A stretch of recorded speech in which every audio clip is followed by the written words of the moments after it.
Hello and welcome to The Good, the Bad, and the Hungee. It is February 3rd, 2023. I'm your host, Fred Moreland. There is no Tyler Fortness today, because he is off footballing, and I pronounced his last name wrong. Fortness, I'm a professional. He is at the Senior Bowl, where he can watch college football players play college football against each other, then possibly play in the NFL. Fascinating.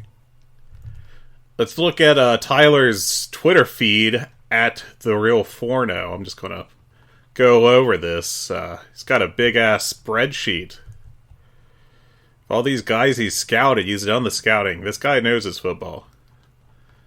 He's got 24 players that he's read in these previews for. Caillou Blue Kelly. A cornerback from Stanford. It's only number 19. You can learn about Quentin Johnston. Or Jordan Addison. Those two names I actually know. Joey Porter Jr. Jesus Christ, I'm old. As the cat does a run-in. Wondering why I'm yelling about Joey Porter Jr. here in my office alone. Son of Joey Porter, who I remember when I actually cared about football. That's right. Squeakers knows what's up. What else is Tyler? Tyler's burying Iowa cornerback Riley Moss. All the excitement. Got some, okay, honestly, he's got a picture of some barbecue that looks really awesome, and I wish I had that. That would be great. So yeah, no Tyler this week. And he's not... God bless, the cat is not happy with Tyler. If this cat had a hiring and firing power, he might be in trouble. But we're going to go through the past week of The Good, the Bad, and the Hungee. On this, the #1 wrestling podcast in Turkey. I have been told by the numbers.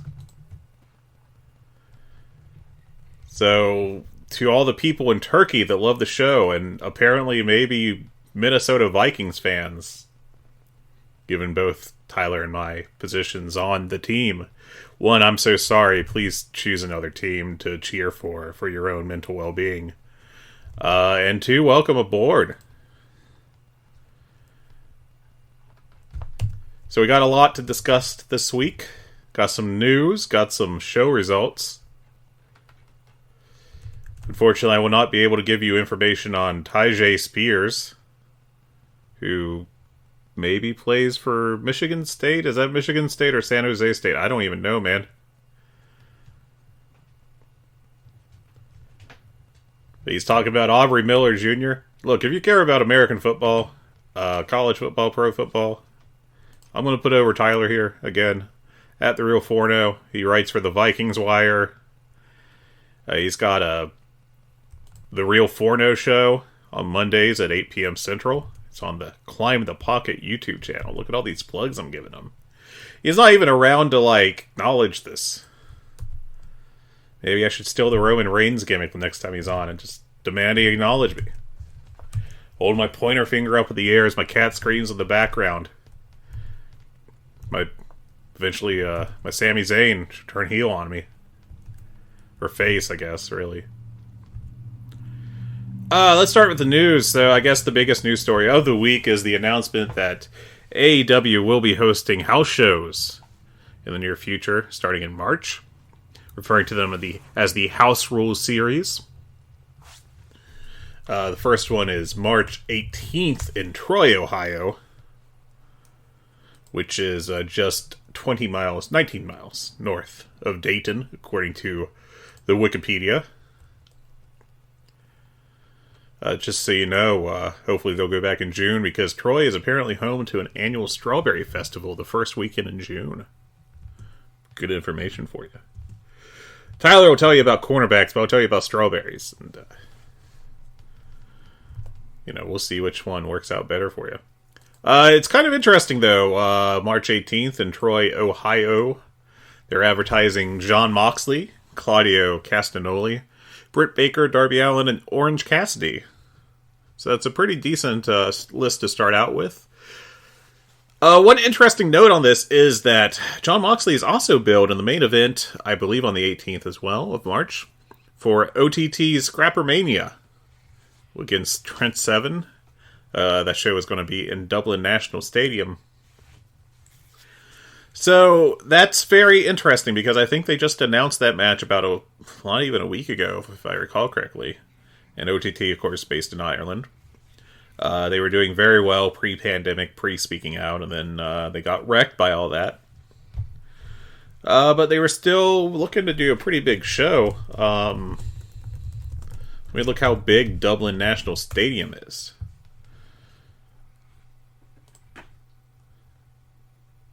Seating capacity 2,000. Listen, Ireland's bigger than that.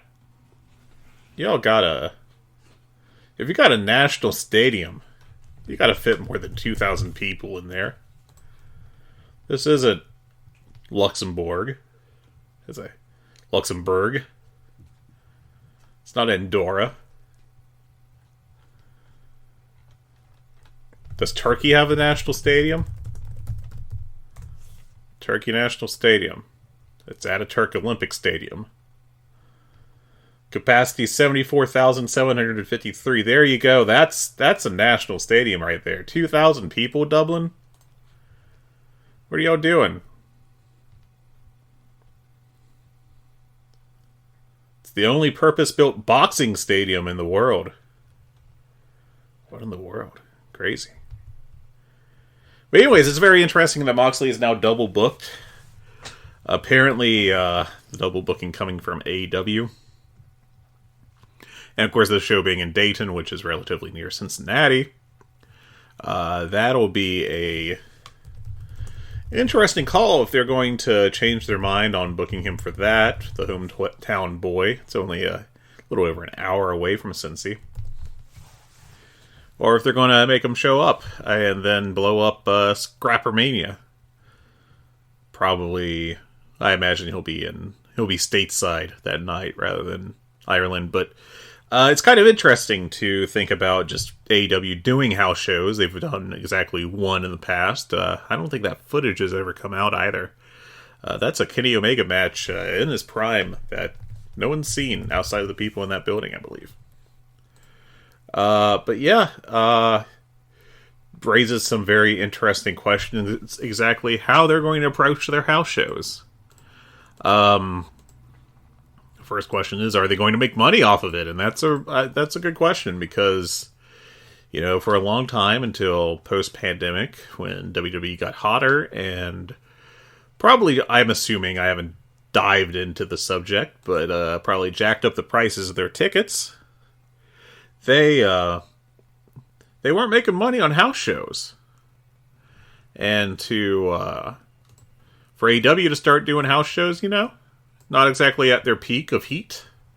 I mean, I don't think the promotion is flailing around or anything, but I think it's doing pretty well right now. But, you know, it's not what it was back about a year ago, I'd say, before CM Punk suffered his first injury and then everything else.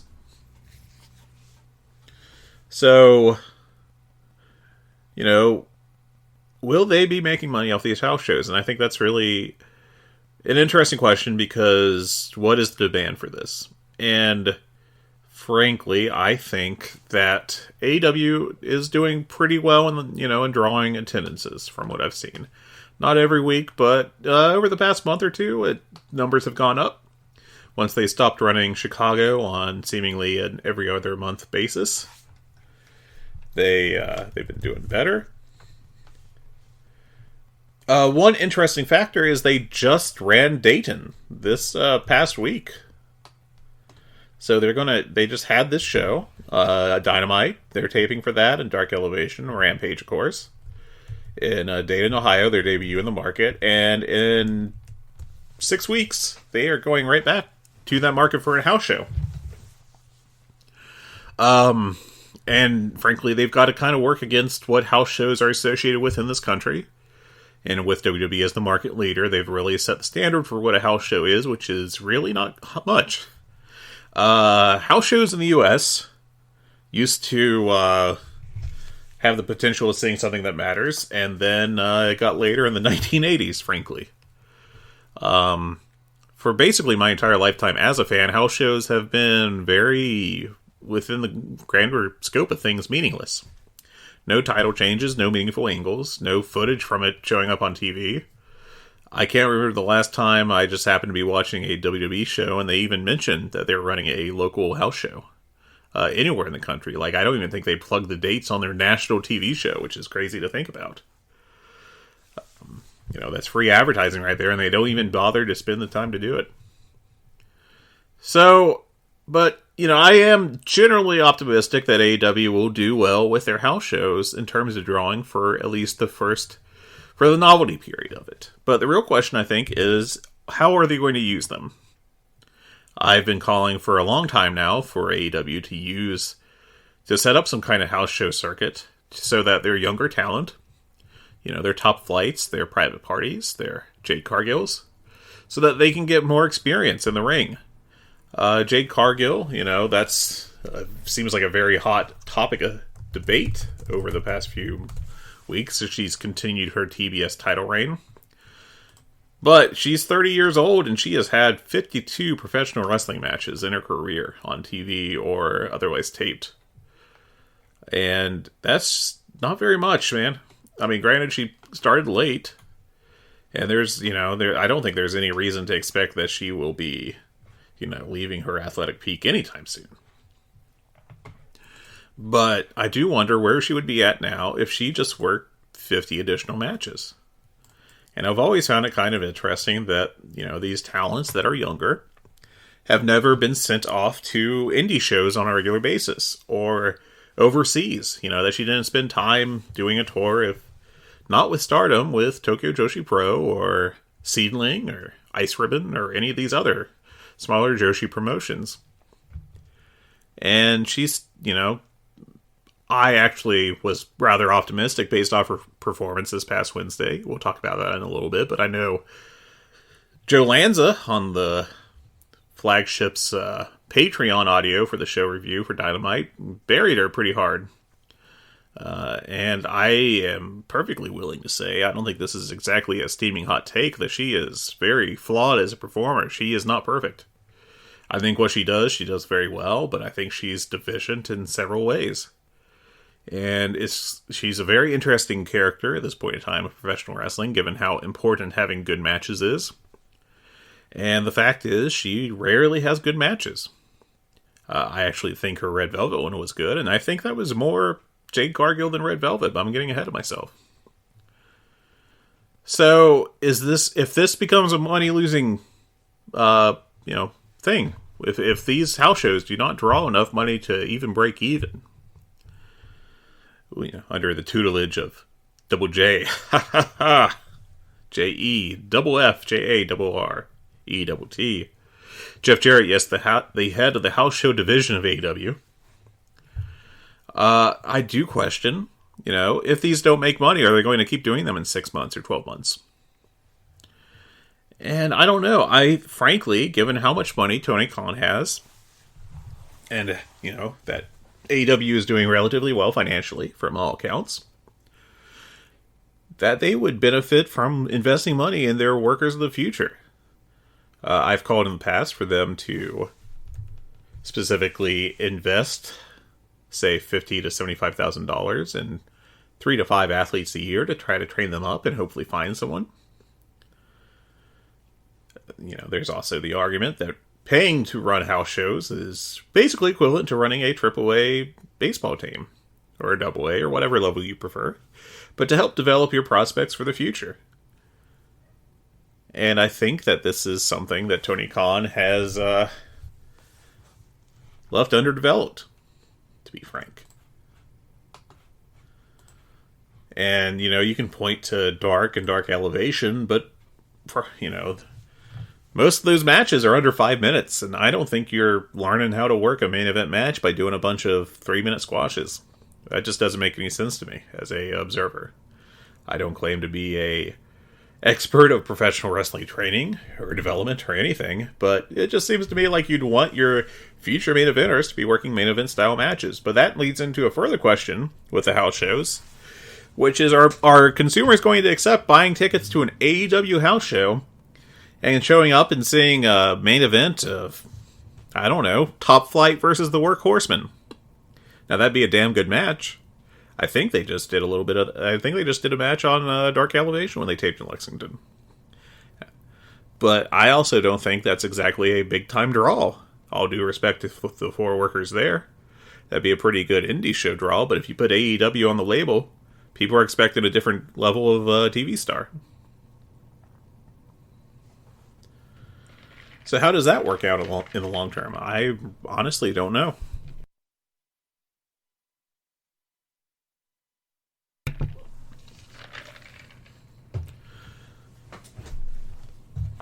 But that's an interesting story to keep an eye on. Speaking of interesting stories to keep an eye on, look at that smooth segue. I can't even say our own, the flagship's own, Joe Lanza of Tejas, reported last night on the AEW Dynamite that review that he does, that Ring of Honor will be doing TV tapings on February 25th and 26th. I don't know that there's been a location announced or anything. It's very interesting that it's less than a month away. And I don't think tickets are on sale. Let me double check myself there. Nope, doesn't look like it. So, are they going to be able to draw people? Are they going to be able to... Where will this be held? Is it going to be in Daly's place, or are they going to set up somewhere else? I don't know. I'm intrigued by what Ring of Honor will be. But, we don't even have a formal announcement of it, and we were promised something, quote, after Tokyo Dome, which led to a lot of speculation with the concurrent announcement that New Japan Strong would be restructured, that, the American New Japan talents and the young Lions that are based over here would be working with Ring of Honor. Still don't know if that's the case. So here we are, just wondering what's going to happen. Hopefully we'll get some more information the next week. I'm assuming that it'll start in Daly's place. That just makes a lot of sense. But we'll see. Just something to keep an eye on. Other Ring of Honor news, sadly, the funeral for Jay Briscoe. Very interesting, I think, that... and it says a lot about what Jay Briscoe was as a person. That it was reported by Dave Meltzer in the Observer newsletter that 1,650 people were at the funeral home in person. And that's a ridiculous number. Like, that's a big number. And I don't want to go into, drawing houses at your funeral. But it says a whole lot when you live in a town of 3,000 people and more than half the population shows up to your funeral. And there were more. There were more than 200 people apparently at the nearby school where they set up a closed circuit, airing of the funeral. I've heard that Mark Briscoe gave a wonderful speech there. I think Caprice Coleman also contributed. I haven't had, frankly, I don't think I've been in the right emotional space to watch it, to be frank. That's just... It's hard, man. Meltzer listed 49 people from wrestling whose names you would probably recognize if you were a Ring of Honor fan over the past decade, 15 years. Of just wrestlers that were there in honor of Jay. Obviously this story's been out all week, I think, but Kevin Owens and Sami Zayn reportedly flew there directly after the conclusion of the Royal Rumble last Saturday. Flying from... what was the location of the Royal Rumble this year? I've completely blanked. San Antonio. You can tell I really didn't watch it yet. But going from San Antonio to Laurel, Delaware is probably not the easiest trip to take. But Yeah, thoughts all with the Briscoes family. Apparently, Britt Jay's two daughters that were in the car with him, or the truck, I should say, were at the funeral in wheelchairs. I hope they continue to recover. And just, nothing but the most positive thoughts and prayers for the Briscoe family. Other news, Maria Kanellis announced on her Instagram that she will be having thyroid surgery. Apparently she's been having issues with her thyroid going back 3 years. But, with the pandemic, and pandemic really limited how easy it was to get surgery done. And also all the changes with her and her husband's employment status, with WWE releasing them and then Ring of Honor not existing for a while. But hopefully she'll be able to get the treatment she needs and be doing better quite soon. Kenny Omega got his visa renewed. Apparently that was an issue directly after or even leading into, really, the Game 7 of the Young Bucks Death Triangle match series. He is back in the States, obviously. He appeared on this past Wednesday's Dynamite to do a pre-tape promo, building up something on Rampage. The Elite will be on Rampage tonight. And so, that's good news. You get Kenny Omega back, hopefully as a regular moving forward. Just took a few weeks off there, getting that straightened out. It's very interesting that the visa issues seem to be impacted so much over the past 5 to 10 years. It doesn't seem like that was an issue previously. I don't know what's changed. If that was a symptom of changes to American immigration policy or what, but it just does seem that international talent working in the U.S. are having a harder time getting visas renewed. I'm just curious, just thinking out loud about what may have caused that to happen, but there you are. There was a article in Bloomberg this week about AEW. The headline of that article doesn't mention AEW, it mentions WWE, but I'll get to that in a second. 2 interesting notes. 3, actually, from that article. 1, according to it, AEW is reportedly considering starting a streaming service with Warner Brothers Discovery, which would, of course, further tighten the bonds between the two companies. And with their TV negotiations coming up in the not too terribly distant future, that's something to keep an eye on if they get closer to Warner Brothers or not. And also, I believe that the article had a quote from an unnamed source. Some people are speculating it's Tony Khan, but hey, who knows? That AEW had their best revenue year to date in 2022. Most interesting is that Bryan Danielson said that in early 2020, Vince McMahon called him and asked him, "Do you see anything that AEW is doing better than us?" So Danielson watched a bunch of AEW programming, according to this article, and said that he found that AEW committed more time to and placed more value on the craft of, quote, fighting in the ring. That's how Bloomberg put it. WWE's shows are often marked by long segments of characters on the microphone and short matches, and Danielson said he told McMahon it feels like you're watching a wrestling show without any wrestling. Exactly. I think that's why AEW was able to position themselves as an alternative.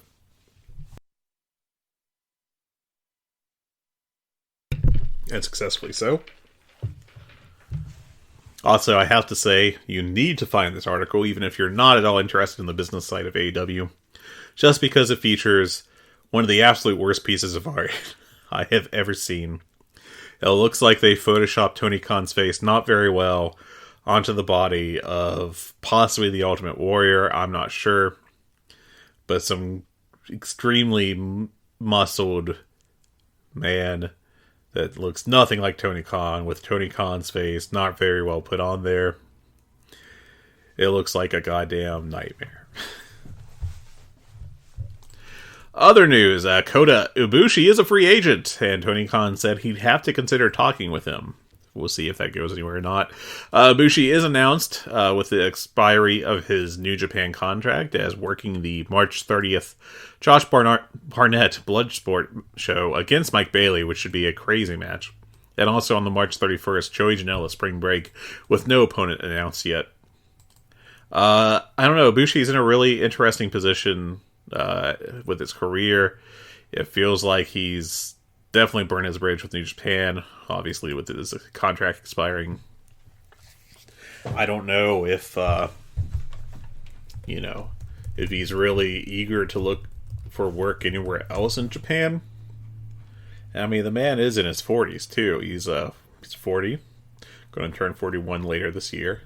Looks much younger than that, but he's been doing this a long time, and, that'll be a story to watch. WWE can make a play for him, of course. They really do like to grab the pre-existing big names, and then pushing them through NXT and claiming credit for developing them. Even though, again, he is in his 40s and has been doing this for decades at this point, but that's what they do.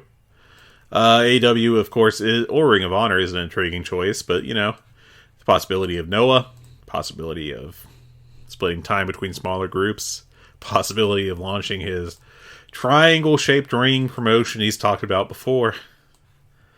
Who knows? And finally, Paul Walterhausen was on James Corden. They talked about the Jeff Jarrett, Jay Lethal, Orange Cassidy angle with him that he was involved with, and him getting a guitar slammed over his head to celebrate his big win of the Golden Globe.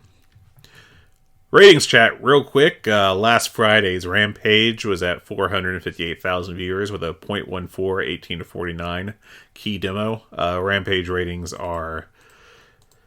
they're flagging, man. It's going to take a long time for them to work that back up. I don't really know if they are doing the right shows for that. You look at what's announced for this week on Rampage. You got a squash match for Saraya and Toni Storm. You got the Elite wrestling Ethan Page, Isaiah Cassidy, and Matt Hardy.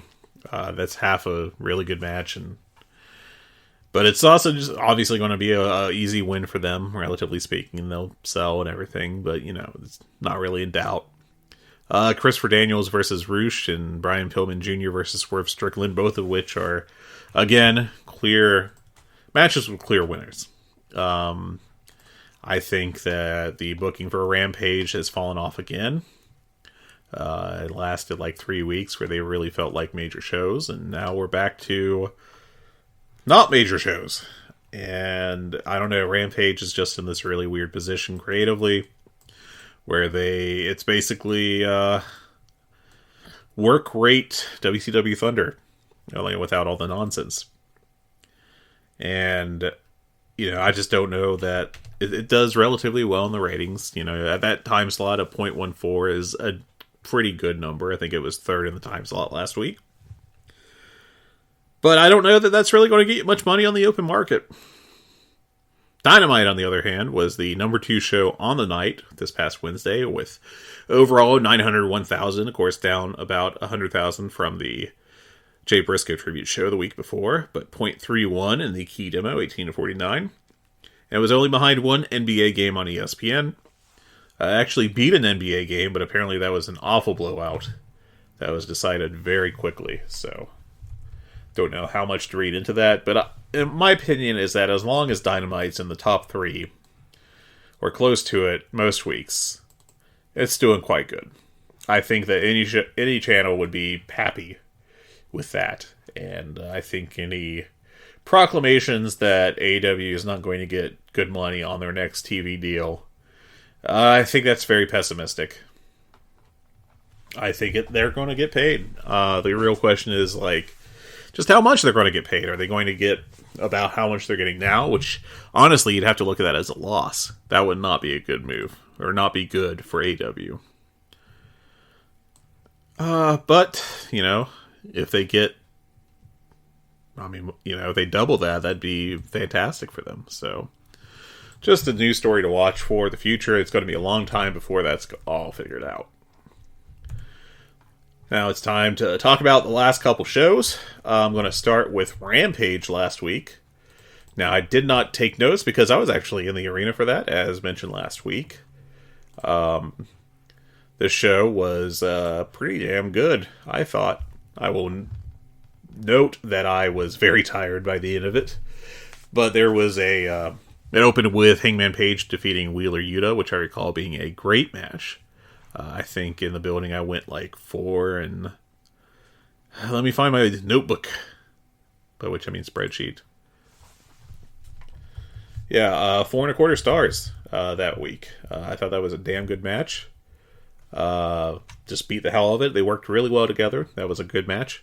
After that, they had what was basically a house show comedy mid-card match with the Best Friends facing Jay Lethal, Jeff Jarrett, and Satnam Singh. And the heels won that one. It should be noted that it was the Best Friends and Danhausen in the team, with Orange Cassidy at ringside. Just some fun, goofy stuff. Nothing wrong with it, but hardly a highlight match. Powerhouse Hobbs squashed Tony Mudd. That Tony was definitely in the mud in about a minute. I gotta say, the one thing I have from Powerhouse Hobbs is they gotta drop this Book of Hobbs, like literal book gimmick, ASAP. I hope he never shows up on TV with it again. It took what was a cool idea and made it extremely dorky. It felt very like 1995 WWF. Like he'd be carrying the Book of Hobbs out as he went to face Sparky Plug. And maybe right after you get to see a Smoking Guns tag team match. It's not modern. It feels very dated. It's not good. So just hopefully someone will speak up and change that. Now I will note that I was, I was old. I wanted to go to bed. I wanted to drink my Ovaltine. Get my nightcap on. Get my fuzzy slippers. And shuttle off to bed when Emi Sakura and Jamie Hayter had their match, but they beat the hell out of each other. And I need to rewatch this on TV. This was just great. Because they just laid into each other. Sakura's been underused in AEW. She has moved away from the Freddie Mercury gimmick, which I think was well overdue. I just didn't work, and I get why with that gimmick she wasn't featured much, but I'm not calling her for her to be the top of the division, but she is a good enough worker where you can have her in matches losing or even being a decent threat on occasion. Just a decent mid-card figure for that division. I'd put her above like Penelope Ford and the Bunny in terms of in-ring talent. No, not a slight on those two. I think they've done rather well as the centerpieces of the women's deathmatch division. But yeah, this match was great. Just those strikes were just really stiff. I went 3.25 in the building, but again, very sleepy. Fred wanted bed. Fred could not go to bed because Fred was in arena. But yeah, that was a damn good show. But, as we saw in the ratings, it wasn't a tremendous draw.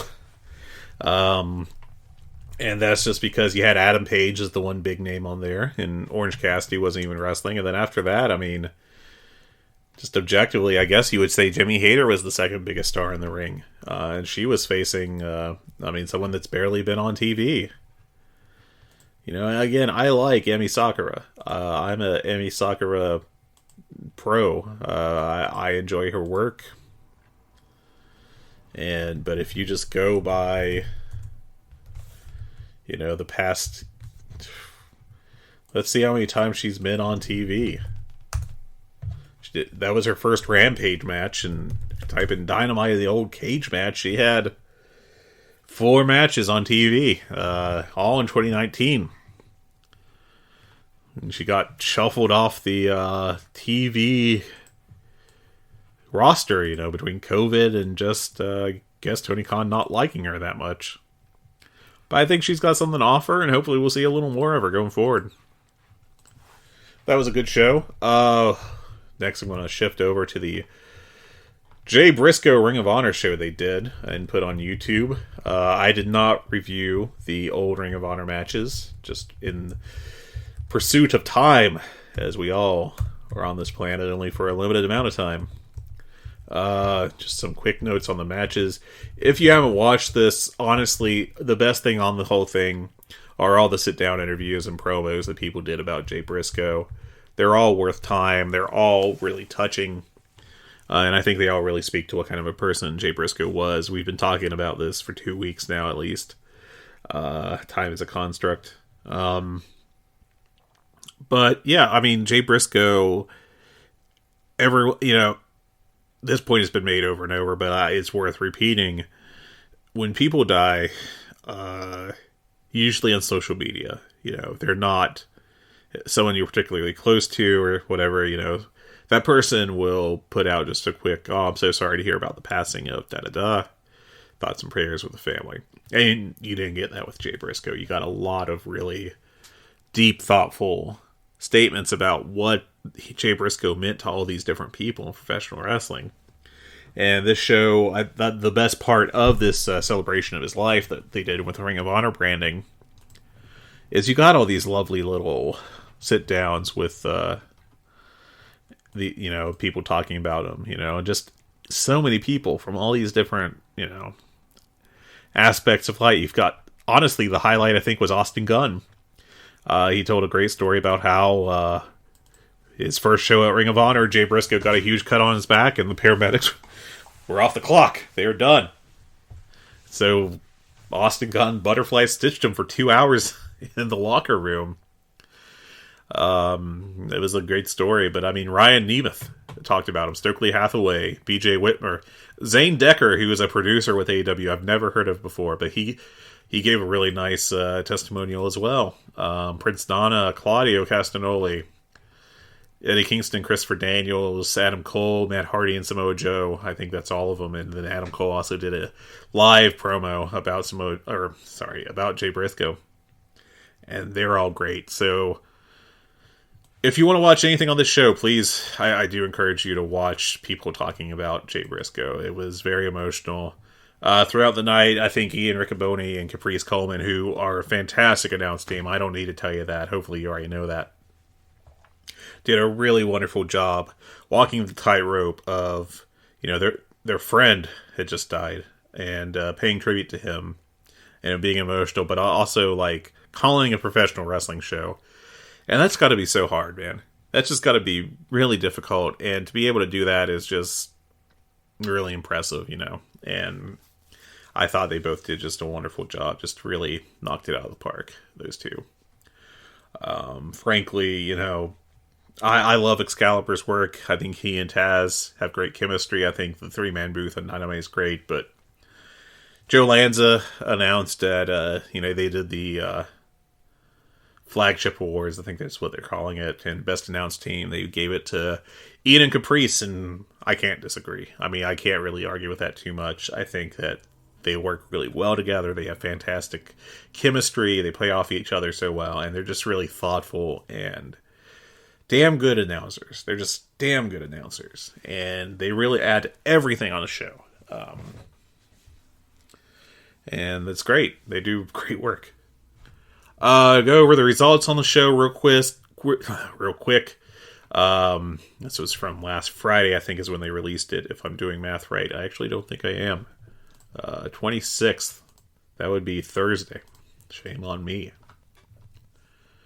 Wheeler Yuta defended the Ring of Honor Pure title against Tagane Shino in a very solid match. I gave this 3.5 stars.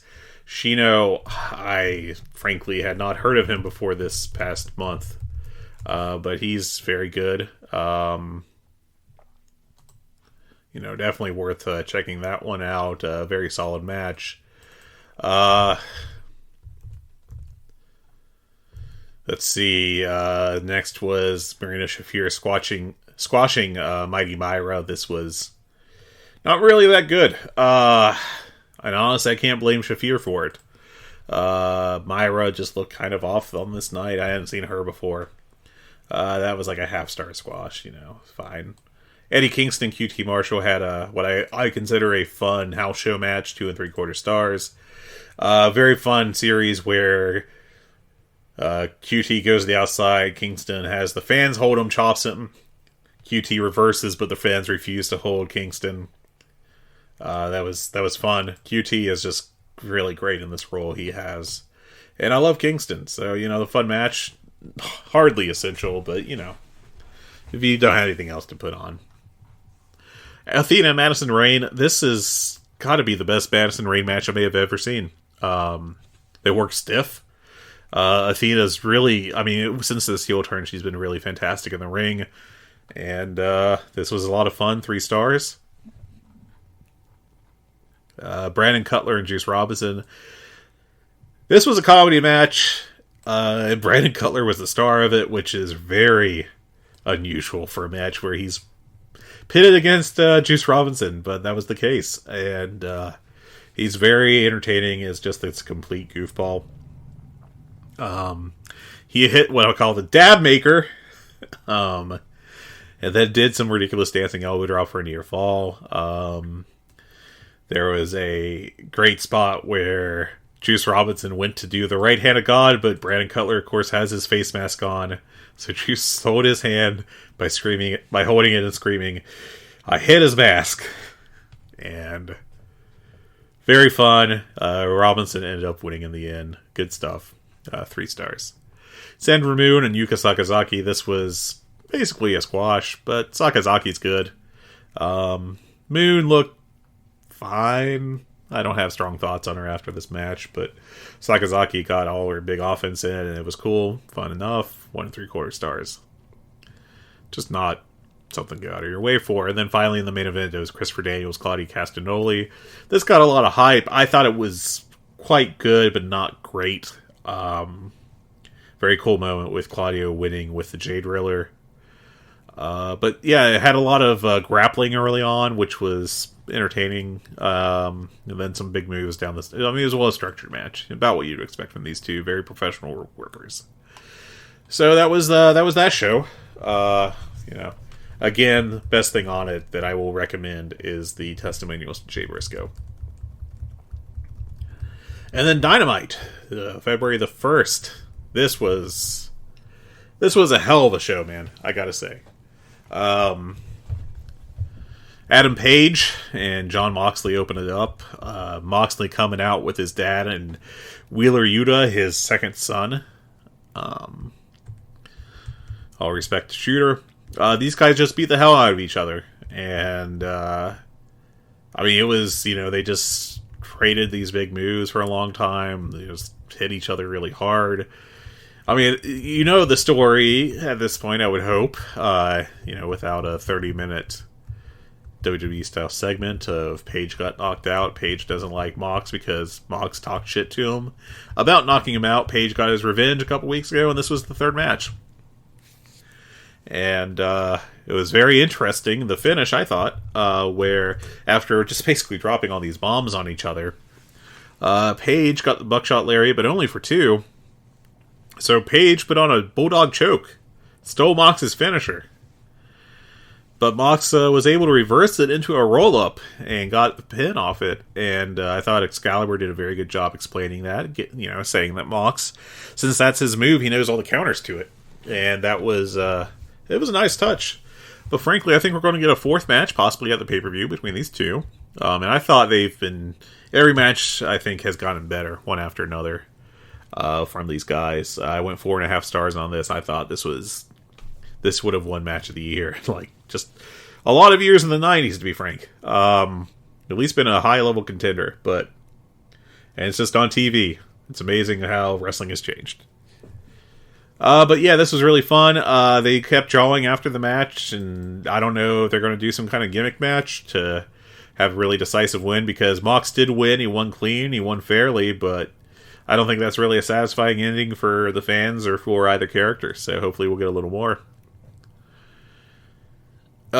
We had a setup for Money challenging Jamie next week for Jamie Hayter's AEW Women's World Championship. But surprise, Toni Storm and Saraya are beating up Britt Baker backstage. And a solid segment and set up something interesting later on. Next match was the Acclaim squashing the Outrunners. The Outrunners, I think, work OVW. They were at the Lexington show where they got killed by the House of Black on Dark Elevation. And they are very entertaining squash guys.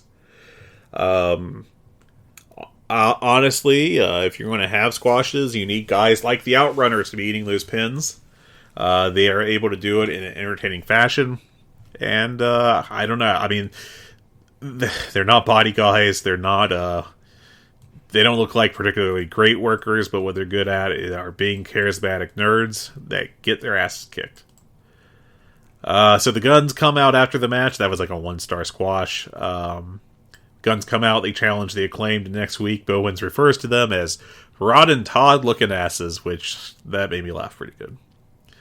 And then Daddy Ass says he's sick of them arguing and everything. I don't get the storyline. I don't get why we've kind of backtracked, about at this point 9 months to when they were just broke up.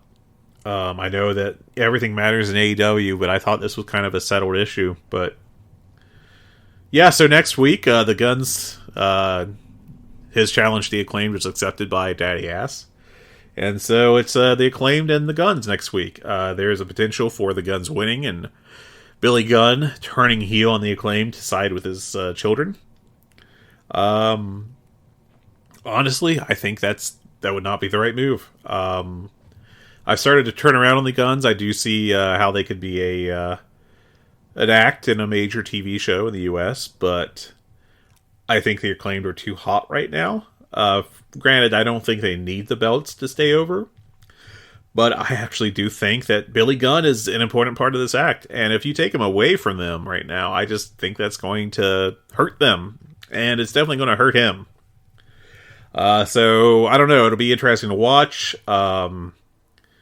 There's the possibility that him turning on the Acclaim will make him a very hated heel and help transfer that heat onto his sons.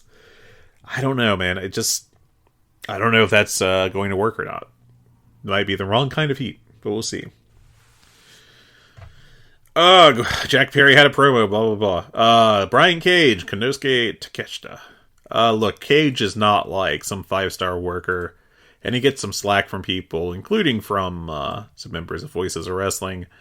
I am going to defend Brian Cage. I think Brian Cage is good at one style match.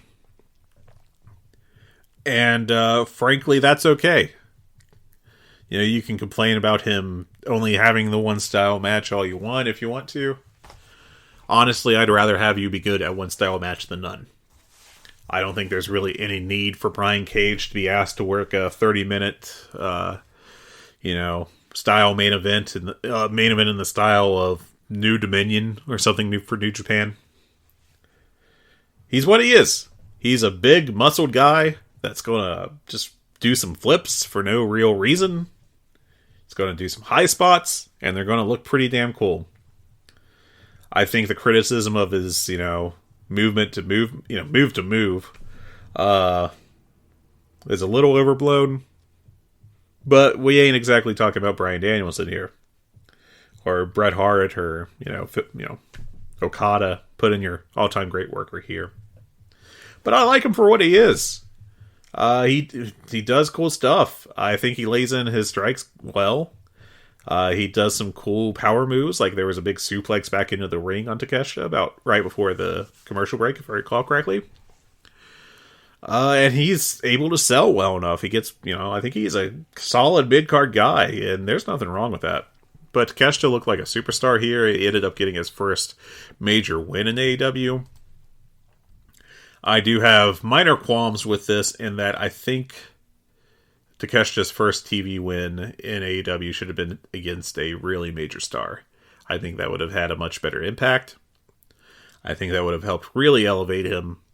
Because it felt like Takeshita just should have won against Brian Cage. If you were to do a tier list of where AEW talent is by push, which obviously would never cause any drama whatsoever, I think Takeshita would be above Brian Cage, even though Takeshita had not previously had a TV win, to my recollection. If he did, it was like a squash of some sort. I have no problem with him beating Cage, and I probably would have done that as like his second big TV win. But, I just feel like it's a little out of order. They have a promo with the Jericho Appreciation Society with Renee Young. That sets up the Garcia-Guevara Gauntlet in a very nice touch. Guevara he actually called it the Guevara-Garcia Gauntlet first, then paused and thought, and called it the Garcia-Guevara Gauntlet. The interplay between Garcia and Guevara is delightful. Two of the best young stars in wrestling right now. I don't know if I can even call Sammy Guevara young anymore. Is he 30 yet? I think he is. That's still young. He is 29. If you're in your 20s, I'll call you young in wrestling, at least. But yeah, those two are great together. So basically, next week, Ricky Starks will be doing a gauntlet match. He'll be facing Cool Hand Angel, Daddy Magic, and then one of Garcia or Guevara, and then he would face Jericho. I assume at a later date, probably the pay-per-view. But the way they said it, it's not out of the realm of possibility that it would be right after. I don't think it will be, though. The Elite do a pre-tape on the basketball court at Dayton's local university. They challenge Top Flight, but they're interrupted by Stokely, Ethan Page, Matt Hardy, and Isaiah Cassidy in the Geek Squad. And so they're going to do a match on Rampage. Fairly entertaining segment. At some point, Don Callis mentions NFTs, and Excalibur drops the line, Don Callis is so lame, he thinks NFTs are still a thing. Good line. Bryan Danielson and Timothy Thatcher. I have literally 2 lines of notes on this. This was just a bunch of really good technical work. And honestly, it was all just very good, enjoyable.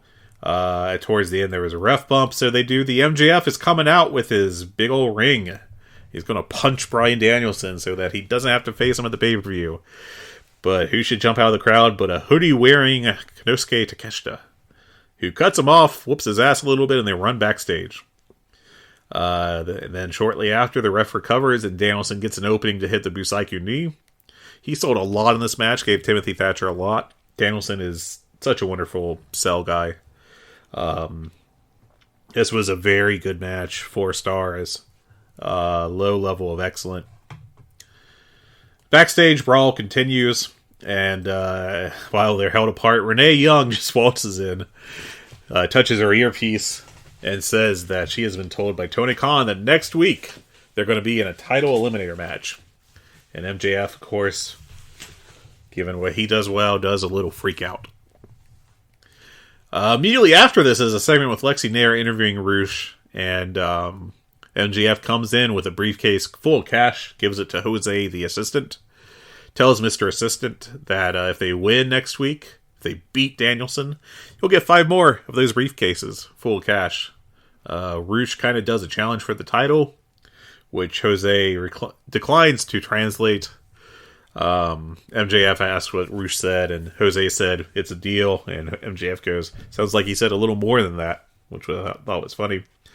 They kind of had a continuity error here, though, going on right on the IMDb Goofs page, and putting this one in. MJF was previously wearing in that brawl, and when he came out to the ring, his I'm better than you button-up shirt, but for this he was wearing a different shirt. Gasp. Next up was Jade Cargill and Red Velvet, and I liked this match. Jade Cargill is the women's division version of Brian Cage. She should just have matches where she does cool shit and then sells, and frankly, I thought her selling was very good in this match. I was impressed by it. Very good by Jade Cargill standards, and frankly, good enough to make this a good match. Red Velvet, I thought was fine. I was not impressed with her when I saw her in person. I know what Red Velvet is as a worker. I just don't know if she's got it. She's got some charisma, I think, but in-ring, I just don't know if she has enough yet. Frankly, I'd send her off to Joshi Promotion. She's another one that would benefit from that. But there was just a bunch of cool stuff in this. I really, Red Velvet did have some good fire early on. I will give her credit for that. 100%. But Jade sold really well. Jade did a really cool catch on Red Velvet and did a big German suplex. Did some wild-ass hip toss out of the corner that looked like a massive thing. Jade did a ridiculous spot where she held Red Velvet over her head in the press slam position, carried her up the steps to the ring, and then threw her in. And that was cool as hell. But Jade did an awesome pump kick. And then she stood up with Red Velvet in an armbar and did basically a whole transition sequence into the Jaded for 3. And I like this pretty damn well. 3.5 stars for me. I know some other people didn't like it. I don't know. I just thought that on this night, Jade Cargill looked very good. We'll see how that works going forward. But I thought she was a better worker than Red Velvet here. So there was that. They built into ring next, where Britt was with the doctor, but Ruby Soho walked in to check on Britt. Britt refers to Saraya and Toni Storm as being Ruby's girls, since they've known each other a lot longer. But yes, Britt Baker is good. So nice of her to keep her kind of heelish persona going, while continuing to be placed as the hometown babyface against the Invaders. I thought this was a decent segment, and I think the storyline's going pretty well now. And then the main event, which was a hell of a match. Samoa Joe and Darby Allin. And when Darby Allin came out in a hoodie with thumbtacks sticking out of it, good God, you knew that some crazy stuff was going to happen. Darby Allin did not disappoint. I know there's some, frankly, I am too. There's some concern about how hard Darby Allin bumps. I can't complain about that at all. Guy just tries to kill himself. It is ridiculous. But my God, he is a fantastic performer. He is a one-of-a-kind performer, and thank God AEW is around, because WWE would not get him. They would not know what to do with him, even though it's really obvious. And AEW, he can be Darby Allin, and he can be a really good Darby Allin, and he's just fantastic at it. Doing the starting off with the coffin splash with the hoodie and the thumbtacks was crazy. Samoa Joe is just really good at little small things, like wrapping a towel around his hand so he can do a big clothesline on the thumbtack in case Darby. And they dumped the gimmick quick, and then they went back to it at the end. And Samoa Joe's matches are always structured so well, and I don't want to say that's entirely him over Darby or anything, but it's something that I consistently see with Joe, regardless of the phase of his career, but especially in AEW. He's not what he once was, but he definitely maximizes what he is. Darby Allin just, my God, it's like he has a death wish. He just bumped everywhere for Samoa Joe. He took a ridiculous back suplex bump on the backs of two chairs put together, which frankly in any other match would have been sold like absolute death, and I'm not even sure that's the third worst bump he took here. He took a crazy bump over the barricade, just gets dropped on the steps. Darby Allin, you can never say that he doesn't try. And Joe had his working boots on. He was trying here, and this was a damn good match. There are some complaints that he took too long to cut the canvas off the frame of the ring. Darby Allin did. I think that it didn't bother me. I thought that it was fast enough. He did nearly screw it up when he kind of rushed himself, but honestly, it worked out okay. I go back to the Cody Rhodes getting weighed in by Paul White segment, where Paul White really struggled with the mechanical scale. And this was not anywhere near that, so it didn't bother me at all. But hey, your mileage may vary. But I thought this was a damn good match, 4.5 stars. Samoa Joe took the win with a super muscle buster off the corner onto the exposed wood of the ring. Just ridiculous stuff. Wardlow comes out, punches Joe. Joe runs away. There's all the security in the ring, which, you know what that means. Wardlow just commits 87 murders. He's about to powerbomb a guy, but the TV cuts off right before he can, and frankly, I love that. I think every once in a while having your show go off the air in absolute chaos is very intriguing. I think it's a nice touch. And I liked it. I liked it a lot. A great show. Fantastic show. The fact that you got all these matches at this level on free TV. I know cable, but whatever. It's free TV. Not a pay-per-view show, but just a weekly TV show. AEW Dynamite is unlike any other American wrestling TV show that has ever existed. And I mean that in the best possible way. We're really lucky to have it. And I hope you're enjoying it while it's at its peak. I was going to give some more Tyler Fornes updates, but man, nothing in 2 hours. He has not had a tweet. Maybe he's replied to someone. No. Never mind. Although apparently he talked about someone saying that it being 60 degrees is cold. And that's a crazy take.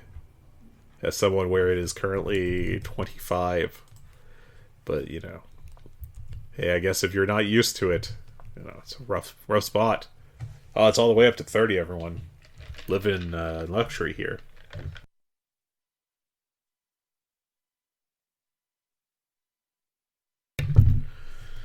So, I asked for some questions, and I got a couple here. Some that I was not smart enough to paste into my show notes, because I am big brain genius. Let's see. Kyrie Irving's requesting a trade. Who could have foreseen this series of events? God bless. So I got a couple questions here from my lovely listeners. I don't believe any of them are from Turkey, but you're all number one in my heart. As my laptop fan tries to take off to go to the sky.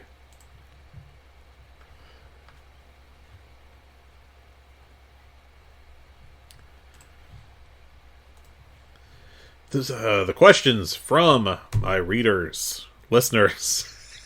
Readers. If you listen to the Shutdown Fullcast, you realize I just kind of accidentally referenced it.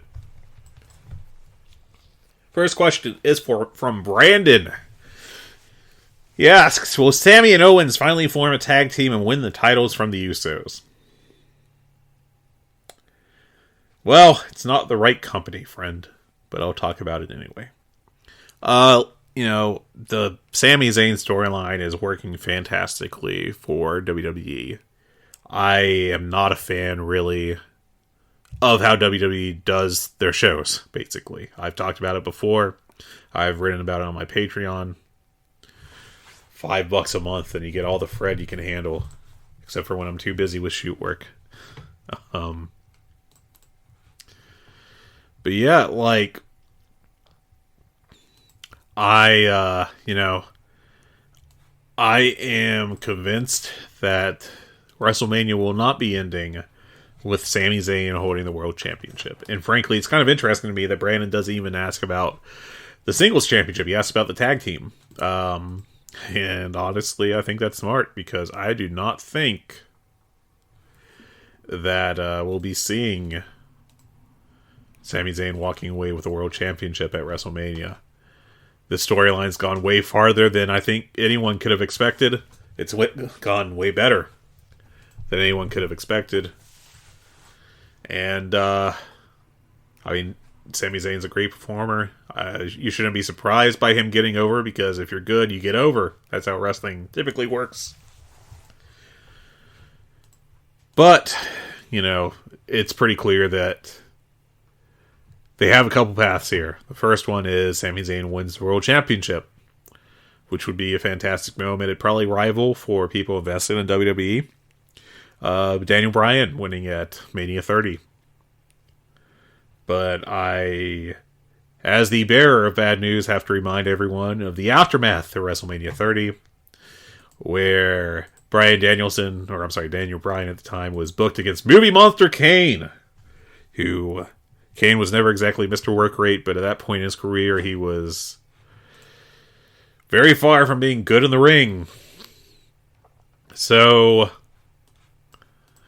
And it was an awful month-long feud where Bryan looked like a geek the entire time.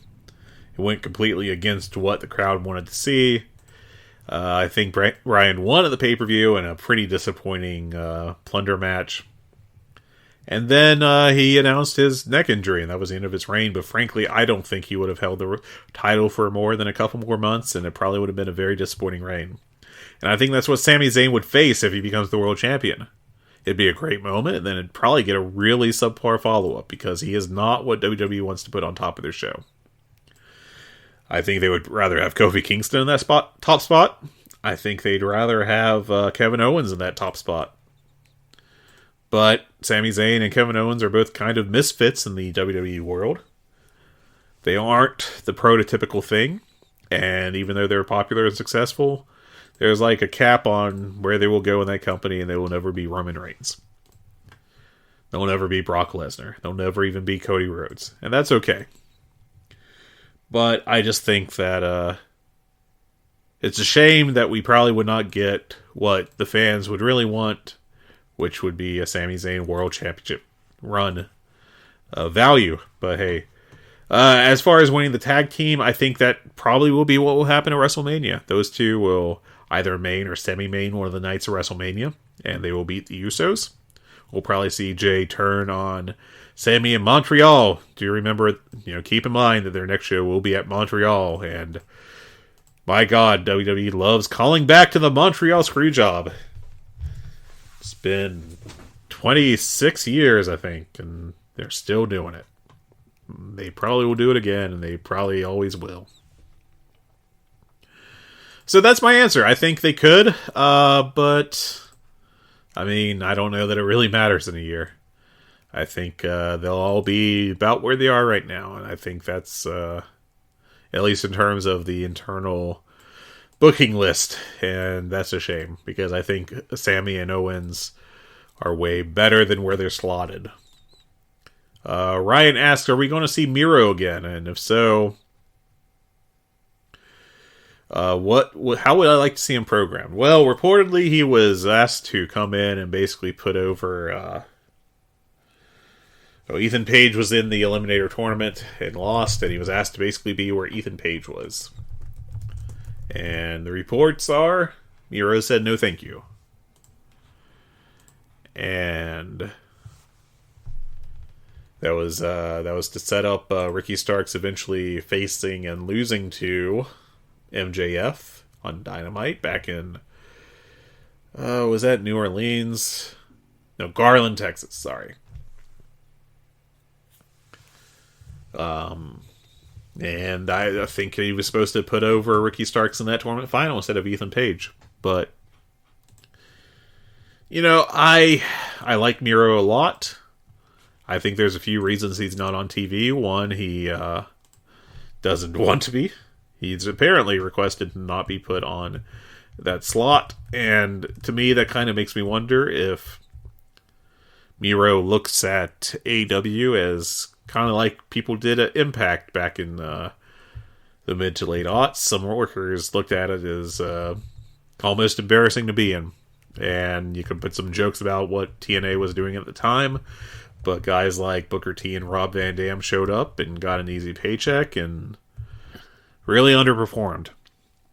Now, I don't think you can complain about the performances Miro has put on when he's been on TV.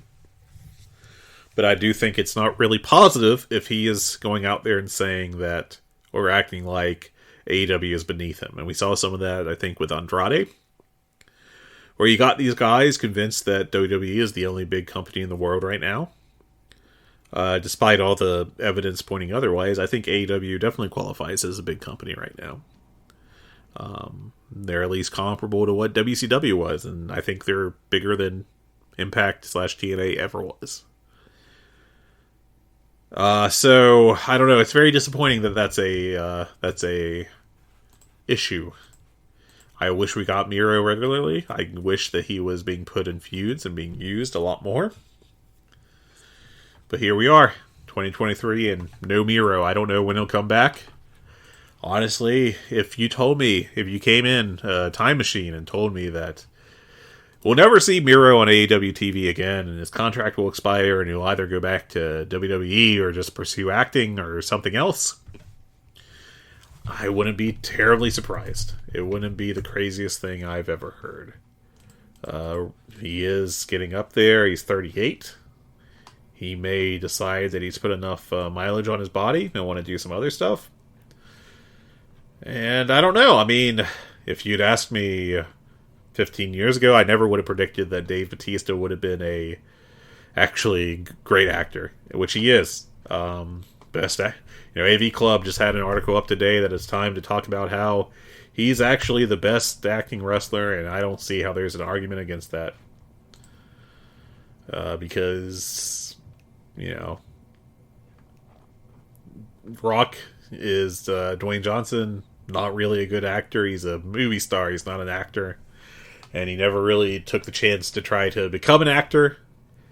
And I think that we could have had some really, if we had like a different path of Dwayne Johnson, going down more serious acting and doing stuff like, ending up in, a Knives Out movie, that could have been really damn good.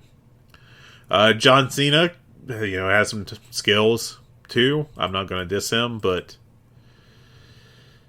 yeah, I think Dave Bautista is actually doing much more as an actor, and that's damn cool. So there you go. I wish we got Miro, but hey.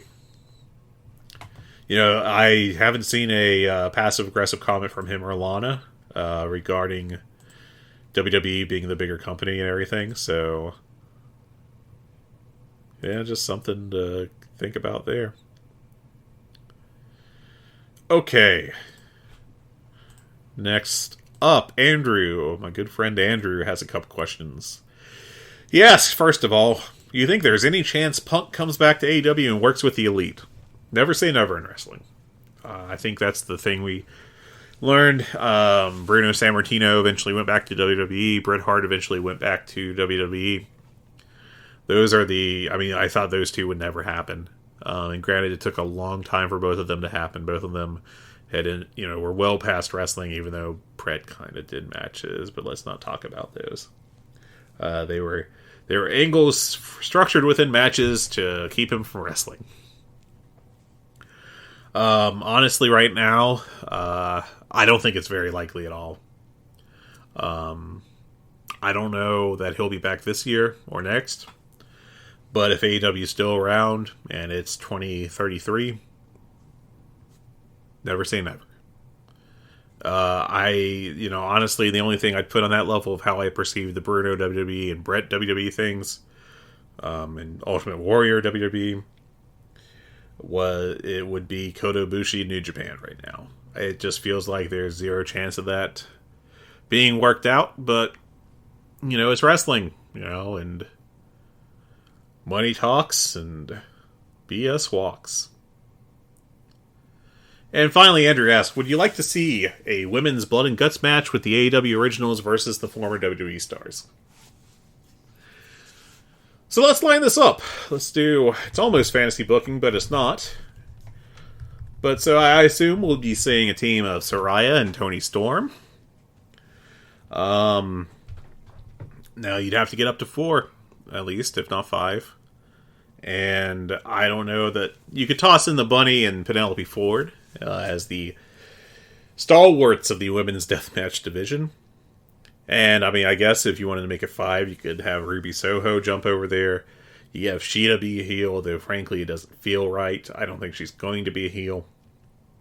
And then on the other side, you've got Britt Baker, you got Jamie Hayter.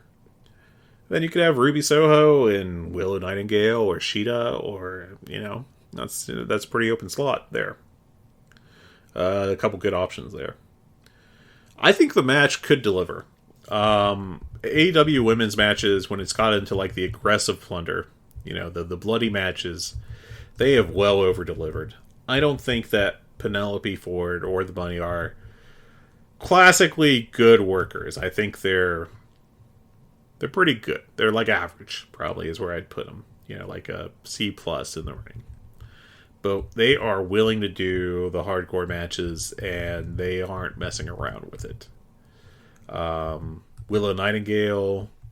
There's a lot of talent in that match, frankly. I think Saraya might actually be the worst worker of all of them. Can Saraya talk her way into helping make that match good? Maybe as a heel. I think she's been basically a disappointment since she's coming to AEW. She really blew her first big promo. She had the opportunity to establish herself as a big baby face, and I think she really blew it. Just gave the wrong promo at the wrong time. She was rusty. She didn't look like she was ready. And when she was Paige, she was kind of charismatic, but I don't really recall her being a high-level promo or anything. So that didn't work well. Her first month or so in AEW. I think that she is naturally a heel with the company, at least for now, at least for the next while. Can't say she can never be a babyface again, but I think she can fit into this pretty well. I think Toni Storm is doing really well to help, lift her up in the ring, and honestly, with personality as well. Toni Storm's just a great all-around worker. And I think, it could work. I think that match could, that's intriguing.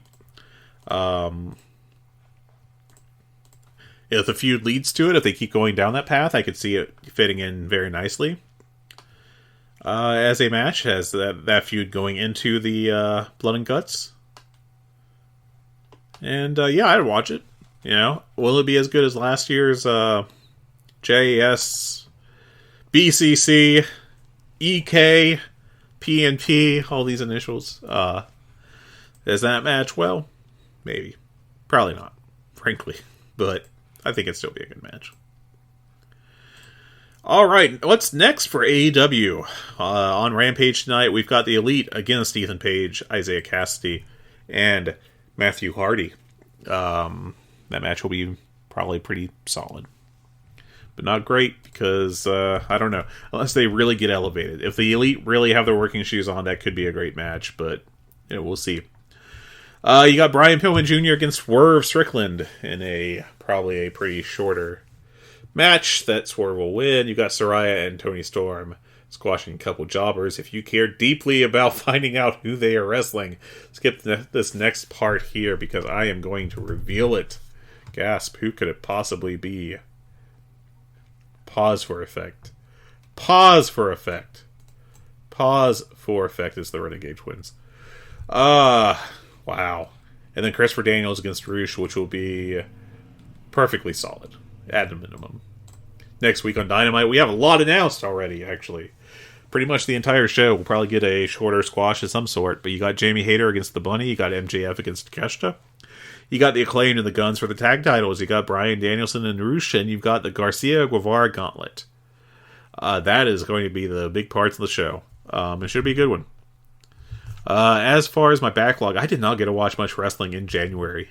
It's a shame. I still have everything but Kenny Omega, Will Ospreay from the Wrestle Kingdom to watch. I am well behind. But earlier this morning, I did get to watch Rocky Romero versus Volador Jr. from the January 20th show in CMLL. And that was just a great match. I went 4.5 stars on it. Just two very, very professional wrestlers putting on a very solid match. Worth your time. I also got to watch from Action Wrestling down south. I got to see Adam Priest challenge Anthony Henry for the Action Championship in a no DQ, no ropes match. This got a little plundery, but not in a bad way. There are some crazy spots in this, and these guys busted their asses in a small building for a devoted but rather small crowd of maybe 100 people. And this was a really good match at 4.25 stars. I'll recommend that one as well. If you're really digging for some more stuff to watch, there is also, I'm going to recommend it, and I did not expect to do so, but I actually liked the Billy Starks match against Bobby Flacco on the undercard. The best of everything I've seen. I have heard good things, I think, about the semi-main on that show with the Tag Team Championship. The semi-main is what I've seen recommended. I did not watch that. But I will say the opening tag match was perfectly solid, man. It was a good 3-star match with Ashton Starr and Rico Gonzalez against Jaden Newman and Noah Hossman. Jaden Newman's very good. I like Ashton Starr, too. And that was a 3-star match. I also got to see AC Mack against Shug D. I think both those guys are talented, but they did kind of a lame DQ finish on this one, and, just kind of ruined it. Flat finish. It sucks. But what can you do? It was respectable. So there you go. That is what I've watched recently. I've been watching some movies with the wife. Trying to get through the AFI 100 movies list. We're about 10 away, I think. Have I made any progress on that recently? I'm going to do some movie plugs. I did watch Portrait of a Lady on Fire, which is last night, which is about as unprofessional wrestling as you can get, but that is a wonderful film if you like film. It's French, and it is really a masterpiece. Can't say enough good things about that one. I also watched Reds 1981, directed by and starring Warren Beatty and Diane Keaton. It's on the AFI Top 100 Romances. And number 1,000 on They Shoot Pictures 1,000 Greatest Films as of right now, I think. That was a great movie, and probably at that rank, a little underrated. But it's also over 3 hours long, so, don't go into that one lightly. But, just been doing all right. Nothing particularly interesting. I'm going to throw it over to Tyler's Twitter one more time, and let's see if we've got any good stuff here. That's the wrong Twitter account. Tyler. Where have you gone? Nope, nothing new from him. Boring. Man, I can't even get good stuff from him when he's not on the show. Alright, that's the show this week. This is my first time using Audacity. We'll find out if I just lost a hour, 20 minutes long audio file, and we'll just spend the rest of my life in the fetal position. I'm going to try to put our wonderful theme song directly in front of this. That's by Joseph McDade. It's called Natural Duality. If you ever feel like listening to 15 seconds of a song that feels like straight out of Fire Pro Wrestling, there you go. You got feedback, questions, etc. You can email us, hungeepod@gmail.com. That's HUNGEE. On Twitter, the hell site that I haven't checked in a while. We're at Good Bad Hungee, again, HUNGEE. I got notifications on there, but it's nothing meaningful, so oh well. We've got Tyler's Twitter. I keep talking about it because it's like a phantom limb. But he's at The Real Forno if you want to learn about football. He's the guy to go to. I'm on Twitter at Flagrant Wrasslin, RASSLIN. We're also got a channel on the Voices of Wrestling Discord server where you can pop in there and talk about AEW or other stuff in other channels. If you could please subscribe to our individual feed on your podcast catcher of choice, whether that be Apple, Spotify, etc. Rate and review us on whatever platform you're using. And if you could also just tell your friends about this very good podcast about AEW. Hopefully this show didn't suck. I did my best. Frankly, as I did it, I didn't feel a crippling amount of shame, so I'll take that. No complaints on that. If I can avoid that, it's a good day. I hope you all have a wonderful week. Tyler should be back next week. If he's your favorite part of the show, that's good news for you. And I will talk to you soon. Have a good week, everyone.